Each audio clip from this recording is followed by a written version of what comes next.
Peace, peace, peace, peace, peace, brothers and sisters. Yeah, we doing it in black and white. We going old school style, black and white. But I want to say this to you, brothers and sisters. Hotep Ashe. This is another saga of Sex Chronicles, chapter 9, verses 5. Brothers and sisters, we in it, and we're going to put in this work. I'm just going to give you a few ticks, and then we're going to jump right in it, brothers and sisters. And the reason why we're going to jump in it, because I don't want to waste your time. I want to get in it, and it's basically about why are you having sex early? Pay attention now. Why are you having sex early? And is it natural? Is it natural? We're gonna put in this work. Let's pay all due respects to the Creator. The sun rises. Hotep Ashe. I'm Shu, I'm in Ra, and this is my channel, Sex Chronicles chapter 9, verses 5. Brothers and sisters, we have to understand that having sex is a normal thing. We know that. But sex is an ongoing thing. And when you're supposed to start having sex, and why are you having sex, and what is the meaning for you to believe that you're supposed to have sex at an early age? Why have sex at an early age? Of course, we can go biblical. There's in the biblical text they talk about when a female has a period, she's a woman. That's in the Old Testament, right? Here in the Northern Sphere, this is not possible, but the East, this is what they believe. Politically, biblical rather. But brothers and sisters, we don't live in that lifestyle. We all know that. We don't live in no Old Testament. We don't live that lifestyle. So why would you force someone to have sex early? Understand this. When you have sex early, it ain't just your body that's gonna get corrupted. The mind is gonna be corrupted. Imagine you just sitting there watching TV and you watching a person in a bikini, right? They're in a bikini, or basically they almost nude, it's just two parts is being covered. So that's gonna trigger you off just cause. Then you got some people who dress with tight outfits and you go, wow, you can see her figure. Even in a young mind. You're in a young mind, you go, wow, that looks nice. Curiosity. Brothers and sisters, I want to get right into it. This one video I got, it talks about Jada Pinkett Smith, and I'm just going to show a small clip when she confesses that she was addicted to sex at a very early age. But my point is, how you get like that? I know I was. I was addicted to sex when I was younger. Foolishly. Very foolishly. But let me go in and let me drop it like it's hot. Here we go. Let me drop it like it's hot. We don't learn to confess and understand why we do the things we do. We pass it on to the next generation. I'm about to go in, brothers and sisters. Here we go.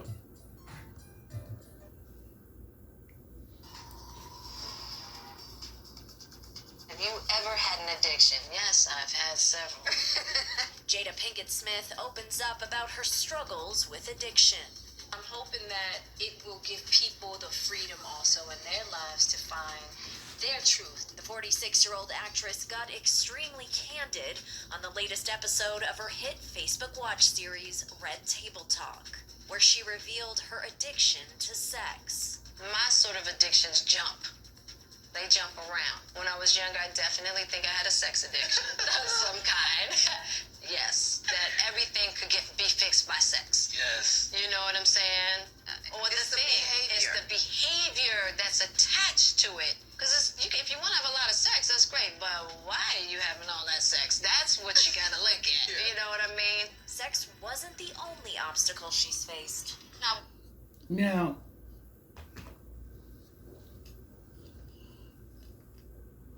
we got to look at it. She says, oh, when I was younger, I had a lot of sex. I was addicted to sex. Where do that come from? How that operated, computed to your mind that, oh, yes. You heard what she said, you can have sex a lot. But naturally, is that really good for the body? I mean, you got doctors, so-called sex doctors and all this stuff, is trying to tell you what you should do with your body. Now, yes, we know throughout history, sex have become a very, very popular thing to do throughout history. We know many different cultures had expressed themselves through sex. But I say it and I'll say it and I'll say it again. Is it healthy? Should young people start having sex early?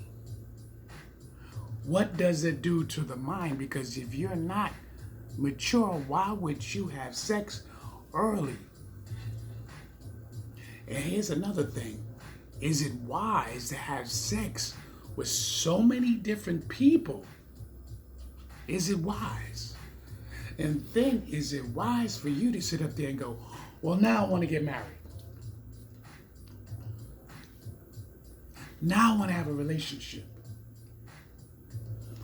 Why would you want to have a relationship? Okay. Why would you want to get into a monogamy relationship, first of all?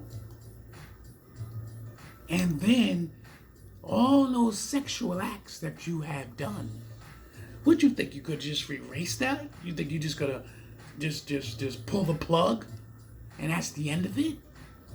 It don't work like that, brothers and sisters.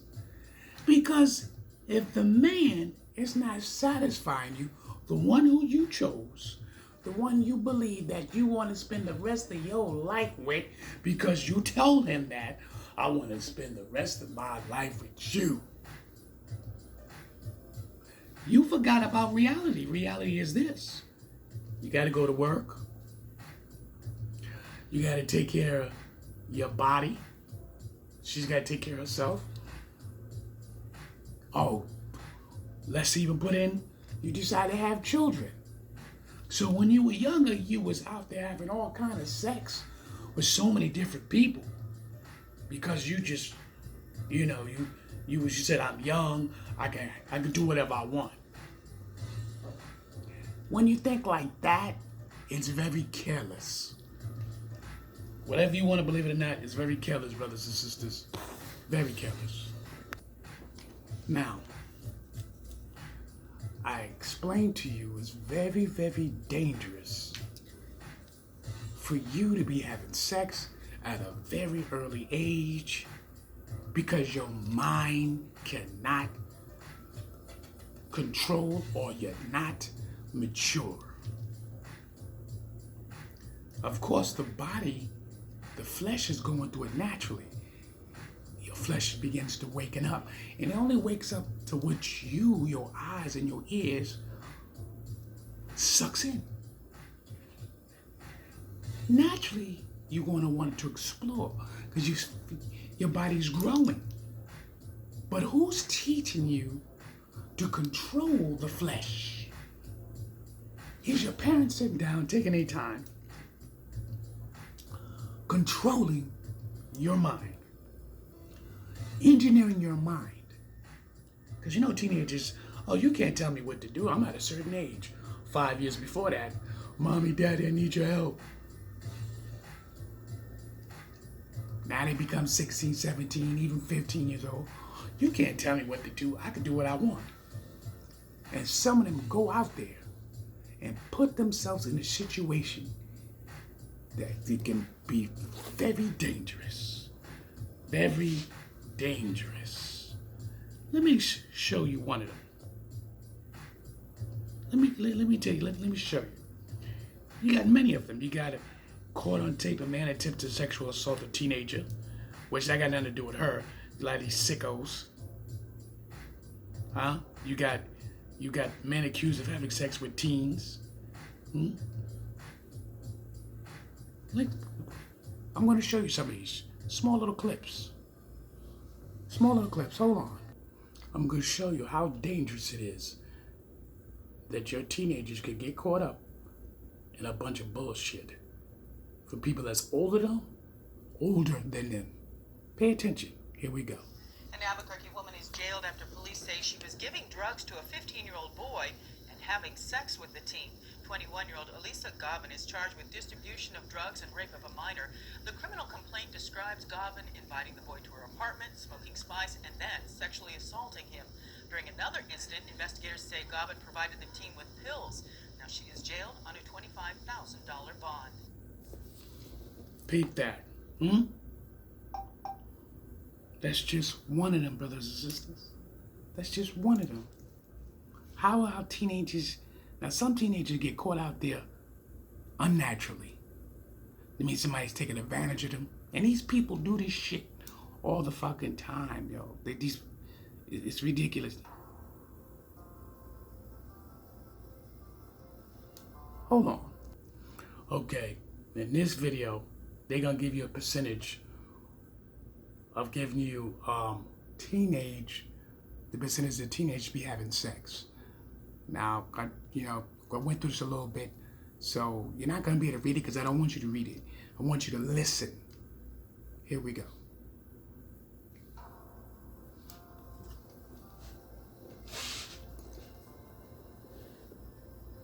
Taking care of your sexual health.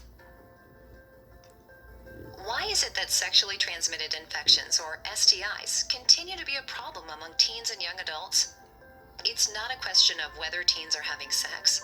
By 12th grade, 65% of high school students will have engaged in sexual intercourse, and 1 in 5 sexually active teens will have had 4 or more sexual partners. These numbers continue to rise after high school. Young people aged 15 to 24 represent only a quarter of the sexually active population, yet they carry almost half of all STIs out there.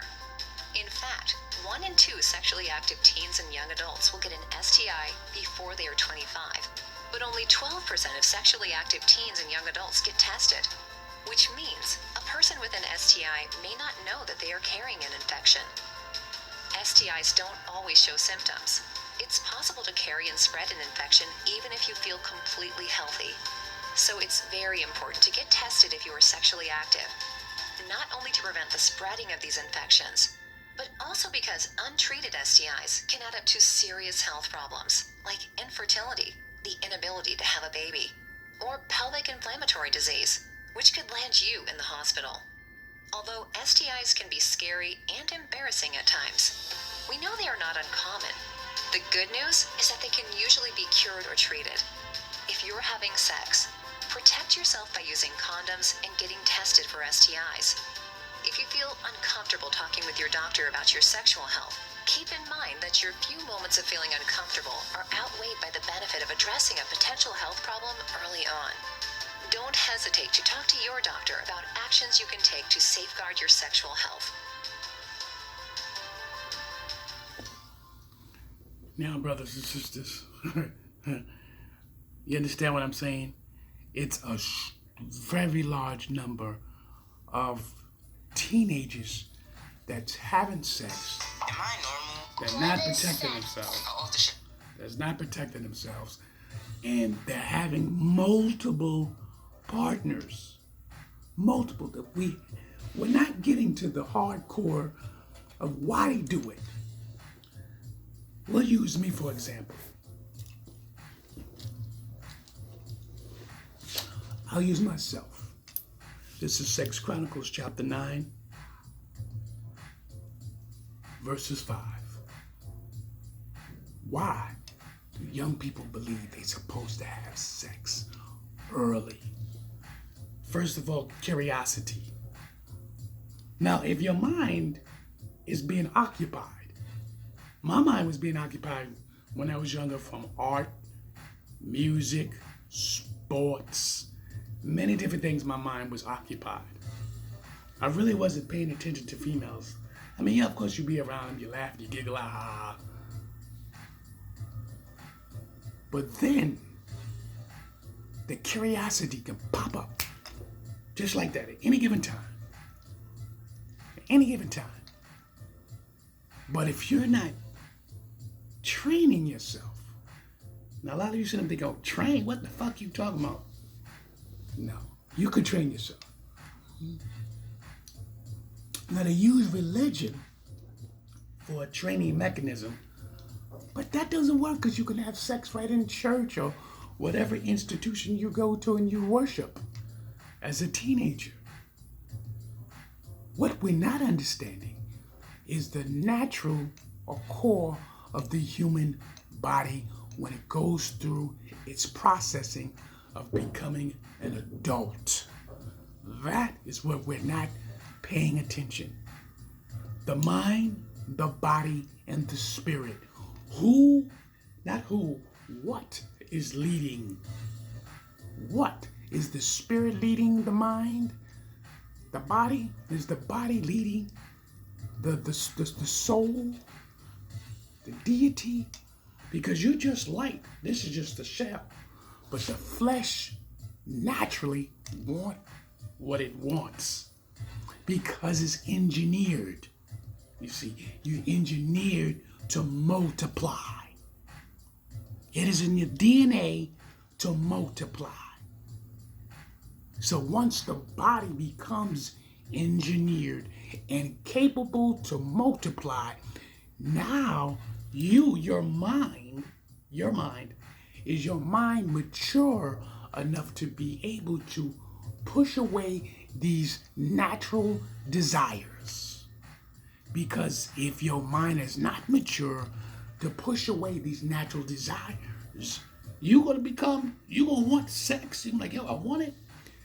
Your first thing you're gonna be doing, which a lot of people pretend that they don't do it, is called masturbation. You're gonna masturbate. This is where it starts to trigger off. Women and men, masturbate. Teenagers, you touch yourself.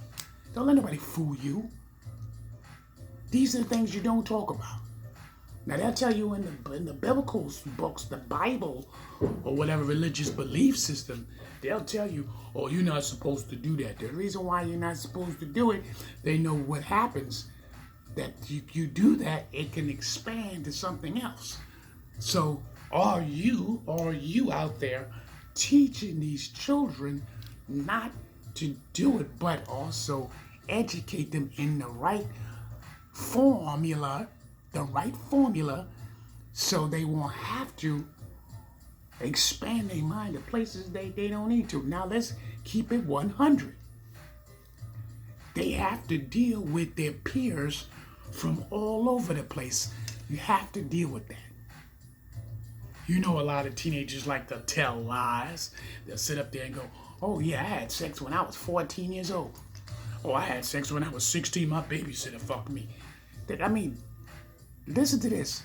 And this is one of the craziest things that we seem not to want to do, is listen to the confession. If it's true, if the young child is sitting there, oh, when I was 14 years old, my babysitter fucked me. What? How old is your babysitter? How old? 2, 3, 4, 5 years older than you? And why would your babysitter be fucking you?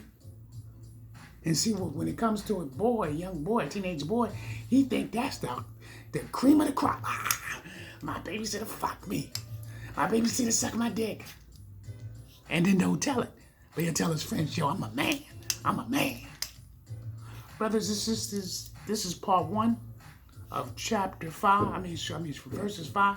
This is Sex Chronicles chapter 9, verses 5, part 1. We're going to push into part 2. We got a lot to talk about why teenagers seem to constantly go into it. So listen here. See ya in part 2.